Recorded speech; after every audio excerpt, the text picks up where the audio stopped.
অল্প করে ভিডিও যতটুকু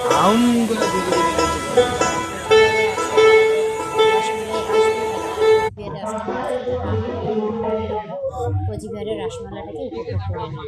তো যাই হোক, ভিডিওটি কেমন লাগলো লাইক কমেন্ট করে জানিয়ে দিও। আর ভিডিওটি ভালো লাগলে আমার চ্যানেলটিকে সাবস্ক্রাইব করো, এরকম আরও নতুন নতুন ভিডিও তোমরা দেখতে পাবে।